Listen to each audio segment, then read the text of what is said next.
तो गाइज मैं आप सभी के लिए लेकर आ चुका हूँ एक नई एनिमे सीरीज जिसकी स्टोरी लाइन काफी ज्यादा औसम है और यह एनिमे आप लोगों को बहुत ही ज्यादा पसंद आने वाला है। तो कहानी की शुरुआत में हमें मेट्रो में बैठे हुए एक पर्सन को दिखाया जाता है जो अपने फोन में गाने सुन रहा होता है। तभी उसकी नजर मेट्रो के गेट पर खड़े एक पर्सन पर पड़ती है जो कि बहुत ही ज्यादा डरा हुआ होता है। अब सीन शिफ्ट होता है और हमें उसी डरे हुए आदमी को दिखाया जाता है जो किसी से डरकर भाग रहा होता है और अब वह भागते भागते एक गली के अंदर आता है। तभी उसके सामने आकर कई सारे सोल्जर्स खड़े हो जाते हैं जिसे देखते ही वह पर्सन बोलता है, आखिर तुम लोगों को मेरे बारे में कैसे पता चला।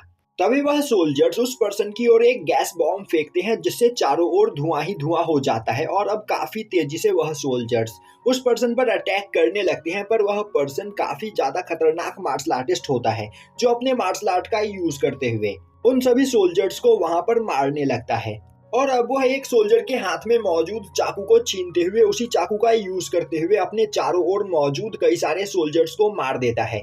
तभी एक सोल्जर काफी तेजी से कई सारे चाकू फेंकते हुए उस पर्सन को वहां पर बहुत ही ज्यादा घायल कर देता है और अब एक एक करके सभी सोल्जर्स धोखे से उस पर्सन को चाकू मारने लगते हैं। तभी एक दूसरा पर्सन उस जगह पर आता है और अब वह अपने एक वेपन का यूज करते हुए उस पर्सन के गले को पकड़ लेता है। अब वह काफी तेजी से अपने उस वेपन का यूज करते हुए उस पर्सन को उठाकर जमीन पर पटकता है, जिसके बाद वह अपने स्वॉर्ड का यूज करते हुए उस पर्सन का गला काट देता है। और अब वह सभी सोल्जर्स उस पर्सन की बॉडी को स्कैन करते हैं जिससे हमें पता चलता है कि उन सभी सोल्जर्स को इस पर्सन को मारने का असाइनमेंट मिला होता है। अब हमें हमारे मेन कैरेक्टर को दिखाया जाता है जो एक जगह पर शांति से अपना खेती का काम करता है और अपनी फैमिली के साथ एक नॉर्मल लाइफ जी रहा होता है। अब हमें दिखाया जाता है कि हमारा मेन कैरेक्टर अपनी खराब हो चुकी मोटरसाइकिल को रिपेयर कर रहा होता है। तभी उसके पीछे से उसका बेटा आते हुए एक ओनी का मास्क पहनकर उसे डराने की कोशिश करता है, पर मेन कैरेक्टर अपने चेहरे के ऊपर मोटरसाइकिल का ग्रीस लगाते हुए अपने बेटे को ही उस जगह पर डरा देता है। अब उसका बेटा उसे गले लगाते हुए बोलने लगता है, फादर आपको हर बार कैसे पता चल जाता है कि मैं आपको डराने के लिए आ रहा हूँ। तभी मेन कैरेक्टर बोलता है, क्या तुम्हें नहीं पता मेरे सर के पीछे भी आंखें हैं। यह सुनते ही उसका बेटा हंसने लगता है। तभी मेन कैरेक्टर उससे पूछता है, आखिर यह मास्क तुम्हें कहाँ से मिला। उसका बेटा उसे बताता है कि इस मास्क को ओनी कहा जाता है और जापान में इस तरह के डीमंस पाए जाते हैं। तभी मेन कैरेक्टर की वाइफ वहां पर आते हुए उसे बताती है कि इसके एक दोस्त ने इसे यह गिफ्ट किया है जो हाल ही में घूमने के लिए जापान गया था। तभी उनका बेटा बोलता है, फादर मैंने सुना है कि ओनी बहुत ही ज्यादा पावरफुल होते हैं, तब क्या होगा जब वो हम पर अटैक कर देंगे। मेन कैरेक्टर बोलता है, तुम्हें डरने की कोई जरूरत नहीं, मैं उन्हें संभाल लूंगा। तभी उसका बेटा बोलता है, ओनी बहुत ही ज्यादा पावरफुल डीमन होते हैं, तो फादर क्या आपको सच में लगता है कि आप उनसे फाइट में जीत पाओगे। तभी मेन कैरेक्टर की वाइफ बोलती है, तुम्हें परेशान होने की कोई जरूरत नहीं, मैं उन सभी को संभाल लूंगी। यह सुनते ही मेन कैरेक्टर हंसते हुए बोलता है, तो फिर क्यों ना मैं यहाँ पर अपनी मोटरसाइकिल को ठीक करूँ और जब तुम्हारी मदर ओनी से फाइट करेगी तब मैं और तुम इस मोटरसाइकिल पर बैठकर वहां से भाग जाएंगे। यह सुनकर सभी लोग वहां पर हंसने लगते हैं। अब हमें दिखाया जाता है कि रात में खाना खाने के बाद मेन कैरेक्टर की वाइफ आराम से बैठकर न्यूज देख रही होती है, वहीं पर मेन कैरेक्टर बर्तन साफ कर रहा होता है। तभी न्यूज में उसी पर्सन के बारे में बताया जाता है जिसे थोड़ी देर पहले वह सोल्जर्स मार रहे थे। वहीं उस पर्सन को इतनी ज्यादा बुरी तरीके से मारा गया होता है कि वह देखकर सभी लोग डर चुके होते हैं और जब पुलिस से यह केस सॉल्व नहीं होता है तो यह केस FBI को दे दिया जाता है, पर उन लोगों को भी इस मर्डर के बारे में कोई भी सुराग नहीं मिलता है। अब यह न्यूज सुनकर मेन कैरेक्टर भी टीवी के पास आकर उस न्यूज को देखने लगता है। तभी उसकी वाइफ उसे देखते हुए बोलती है, तुम्हें क्या लग रहा है यह काम ओनी ने किया। तभी उनका बेटा बगल से आते हुए बोलता है, मुझे पूरा यकीन है यह काम किसी ओनी ने ही किया है, क्योंकि ओनी के अलावा यह कोई और कर ही नहीं सकता है। यह सुनते ही अब मेन कैरेक्टर अपने बेटे को उठाते हुए बोलता है, तुम काफी देर से यहाँ पर जगे हुए हो तो तुम्हारे सोने का टाइम हो गया। और अब वह उसे पकड़कर उसके कमरे में सुलाने के लिए ले जाने लगता है। अब अपने बेटे को सुलाने के बाद मेन कैरेक्टर अपने घर के चारों ओर लगे हुए कैमरे को चेक करने लगता है। अब वह अपने वाइफ के पास आता है जहाँ पर उसकी वाइफ काफी ज्यादा परेशान हो रही होती है। तभी वह बोलता है, क्या हुआ, तुम्हें इन सभी चीजों के बारे में ज्यादा नहीं सोचना चाहिए। तभी उसकी वाइफ बोलती है कि जिस तरीके से उस पर्सन को मारा गया यह काम उन लोगों के अलावा कोई और नहीं कर सकता है, और तो और उन्होंने एक सबूत तक नहीं छोड़ा है, यह जरूर वही लोग है। मेन कैरेक्टर बोलता है तुम्हें परेशान होने की कोई जरूरत नहीं, हमें यहाँ पर कोई भी नहीं ढूंढ पाएगा और हम लोग इस जगह पर बिल्कुल सेफ है। तभी उसकी वाइफ परेशान होते हुए बोलती है अगर रीपर चाहे तो वह हमें कभी भी ढूंढ कर मार सकता है। मेन कैरेक्टर बोलता है तुम्हें रीपर के बारे में सोचकर परेशान होने की कोई जरूरत नहीं, क्योंकि रीपर किसी के भी साथ काम करना पसंद नहीं करता, उसे अकेले काम करना पसंद है। और अब वह वहां पर अपनी वाइफ को शांत करने लगता है। अब हमें दिखाया जाता है कि मेन कैरेक्टर उस जगह पर अपनी फैमिली के साथ एक हैप्पी लाइफ जी रहा होता है और वह बहुत ही ज्यादा खुश होता है, पर इसके साथ ही साथ वह काफी ज्यादा सावधान भी होता है। वह किसी भी जगह पर अपना कोई भी निशान नहीं छोड़ता है, यहाँ तक कि फिंगरप्रिंट्स भी वह हमेशा मिटाता चलता है। अब देखते देखते 1 महीने का टाइम बीत जाता है और तभी हमें दोबारा से न्यूज दिखाया जाता है जिसमें बताया जा रहा होता है कि आज फिर से एक बार एक और पर्सन को उसी तरीके से मारा गया और यह मिलाकर अब तक टोटल 7 लोग मारे जा चुके हैं। पर खूनी के बारे में अब तक किसी को भी कुछ भी पता नहीं चला है और अब लोगों को यह लगने लगा है कि यह किसी सीरियल किलर का काम है। यह सब देखकर मेन कैरेक्टर और उसकी वाइफ काफी ज्यादा परेशान होती है। तभी उसकी वाइफ बोलती है तो तुमने सुना, यहाँ पर टोटल 7 लोग अब तक मारे जा चुके हैं, जिसमें से 4 हमारे साथी थे। अब सीन शिफ्ट होता है और हमें दिखाया जाता है कि 1 हफ्ते के बाद मेन कैरेक्टर के बेटे का बर्थडे होता है, जिसके लिए वह लोग कई सारी तैयारियां कर रहे होते हैं। वहीं पर वह सभी लोग बहुत ही ज्यादा खुश होते हैं और अब वह एक साथ काफी खुशी के साथ अपने बेटे का बर्थडे अपने खेत में मनाते हैं। और अब मेन कैरेक्टर बर्थडे गिफ्ट के तौर पर अपने बेटे को एक हीरो का मास्क देता है, जिसे पाकर उसका बेटा बहुत ही ज्यादा खुश होता है। अब हमें दिखाया जाता है कि उसी रात वह सभी लोग अपने घर में सो रहे होते हैं। तभी मेन कैरेक्टर को एक आवाज सुनाई देती है, जिसे सुनकर वह उठ जाता है। अब उसकी वाइफ उसे सावधान होने के लिए बोलती है। मेन कैरेक्टर बोलता है तुम्हें डरने की कोई जरूरत नहीं, तुम यहीं पर रुको, मैं सब कुछ चेक करके आया। और अब वह जैसे ही अपने ग्राउंड फ्लोर पर आता है, वह देखता है कि उसके घर के बाहर वही सोल्जर्स खड़े होते हैं, जो उसे देखते ही उस पर काफी तेजी से अटैक करने लगते हैं। पर वह उन सभी सोल्जर्स को काफी आसानी से वहां पर मारने लगता है। और अब वह गुस्से में एक सोल्जर का स्वॉर्ड उसके हाथ से लेते हुए उसे लगातार मारने लगता है और बोलता है कि आखिर तुम्हारी हिम्मत कैसे हुई मेरे पीछे आने की। तभी उसे अपने बेटे के चिल्लाने की आवाज सुनाई देती है, जो सुनते ही वह काफी ज्यादा डर जाता है और फर्स्ट फ्लोर की ओर भागता है। उसी वक्त एक सोल्जर पीछे से पॉइजन निडल से उस पर अटैक करता है, जो निडल सीधा जाते हुए उसके गले में लगता है। अब उस पॉइजन की वजह से उसकी पूरी बॉडी पैरालाइज हो जाती है, पर जैसे तैसे करके वह खुद को घसीटता हुआ फर्स्ट फ्लोर पर पहुंचता है। और अब वह अपने बेटे के कमरे में देखता है तो कई सारे सोल्जर्स वहां पर मरे हुए होते हैं। वहीं पर बगल में वह जाइंट पर्सन खड़ा होता है, जो मेन कैरेक्टर की ओर देखकर हंस रहा होता है। तभी मेन कैरेक्टर नीचे देखता है तो वहां पर उसकी वाइफ और बेटा दोनों ही मर चुके होते हैं।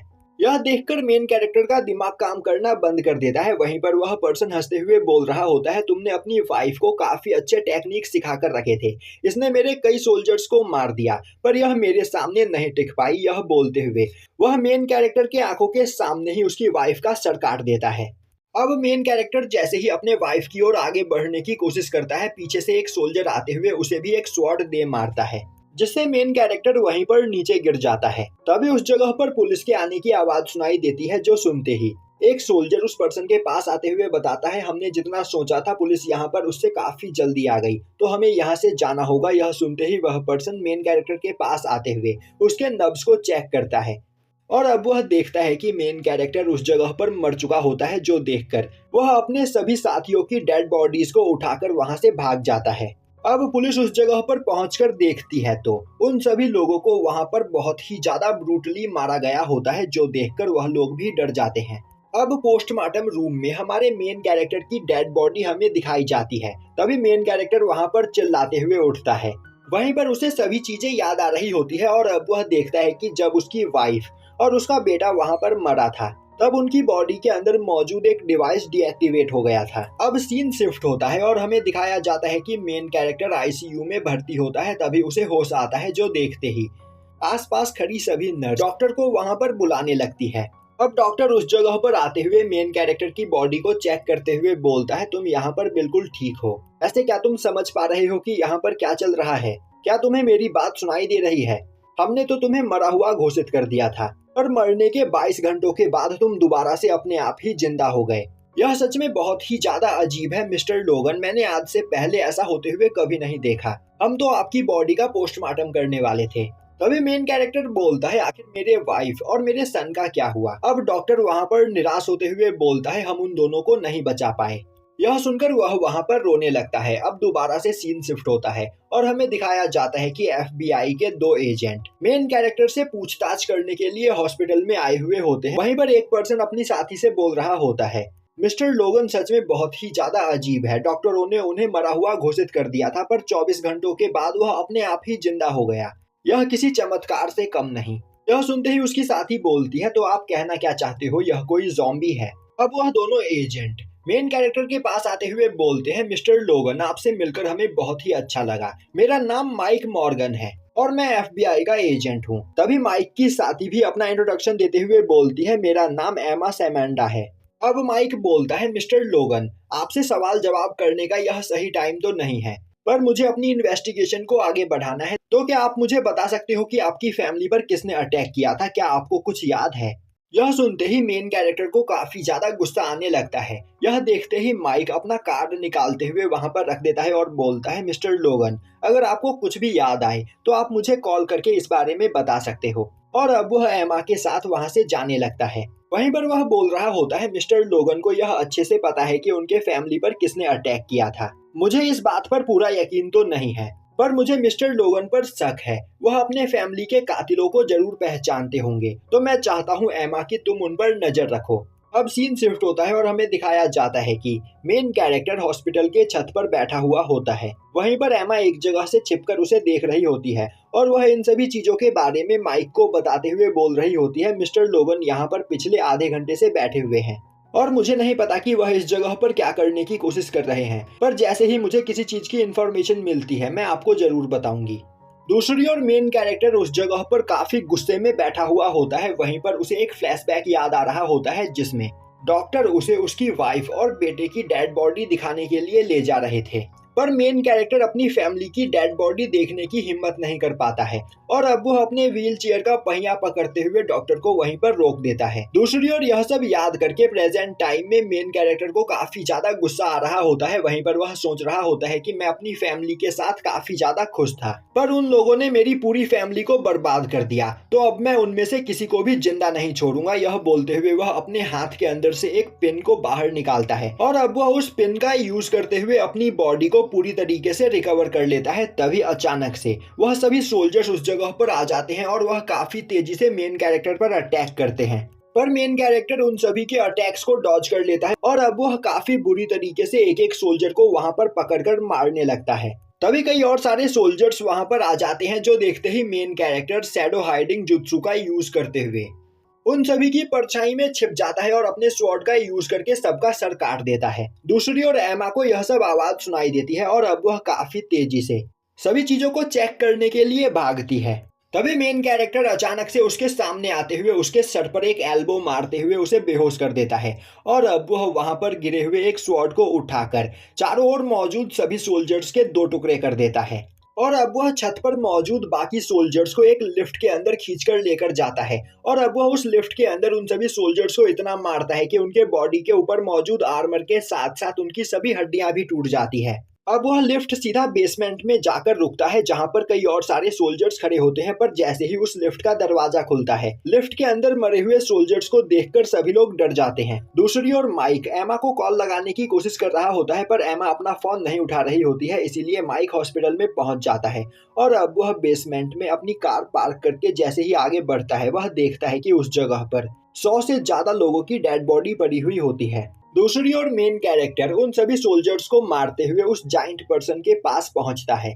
वहीं पर मेन कैरेक्टर को देखकर वह जाइंट पर्सन हंसते हुए बोल रहा होता है, तुम सच में एक कॉकरोच हो, एक सख्त जान कॉकरोच जो पहली बार में नहीं मरे, पर अब मैं तुम्हें जिंदा नहीं छोड़ूंगा। वहीं पर मेन कैरेक्टर को याद आ रहा होता है कि इस पर्सन ने किस तरह उसकी वाइफ का सर काटा था और अब यह याद आते ही वह गुस्से में लगातार उस पर्सन पर अटैक करने लगता है, जिससे वह पर्सन घबरा जाता है और अब वह अपने स्पेशल वेपन का यूज करते हुए मेन कैरेक्टर पर अटैक करता है। मेन कैरेक्टर उसके सभी अटैक्स को ब्लॉक कर लेता है और अब वह अपने शैडो क्लोन jutsu का यूज करते हुए उस पर्सन को वहां पर घायल कर देता है, जिसके बाद वह अपने हाथ में मौजूद स्वॉर्ड उस पर्सन को तब तक मारता है जब तक उस पर्सन की बॉडी के अंदर मौजूद पूरा खून बाहर नहीं निकल जाता है और अब वह बोलता है, आखिर तुमने मुझे ढूंढा कैसे, आखिर तुम्हें मेरे बारे में पता कैसे चला। तभी वह पर्सन हंसते हुए बोलता है, तुम भले ही अपना रूप बदल लो और जहां मर्जी वहां जाकर छिप जाओ, पर अंत में तुम सभी लोगों का मरना तय है। अब मेन कैरेक्टर अपने बॉडी के ऊपर मौजूद डिवाइस को डीएक्टिवेट करता है, जिससे हमें हमारे मेन कैरेक्टर का असली चेहरा दिखाई देता है। अब हमारे मेन कैरेक्टर का असली चेहरा देखते ही वह पर्सन बहुत ही ज्यादा डर जाता है और वहां से भागने की कोशिश करता है,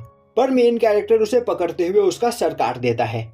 और अब वह जाकर अपनी वाइफ और अपने सन के डेड बॉडी को देखता है और अब वह सीधा अपने घर आता है और घर के अंदर मौजूद एक दीवार को तोड़कर उसके पीछे छिपाए गए बॉक्स को बाहर निकालता है। उस बॉक्स के अंदर उसकी असली फैमिली फोटो होती है, जिसमें हम उसकी वाइफ और उसके बेटे का भी असली चेहरा देख सकते हैं। अब उन फोटोज को देखते ही उसे अपनी फैमिली के साथ बिताए गए सभी अच्छे पल याद आने लगते हैं। तभी वह एक केरोसिन के बोतल को उठाते हुए उसे अपने पूरे घर पर छिड़कता है और अपने घर में आग लगा देता है। वहीं पर वह उस बॉक्स के अंदर मौजूद एक मास्क को उठाकर पहन लेता है और अब वह बोलता है, अब तक वह सभी लोग मेरा पीछा कर रहे थे, पर अब मैं उनके पीछे जाऊंगा। और यहीं पर यह एपिसोड खत्म हो जाता है।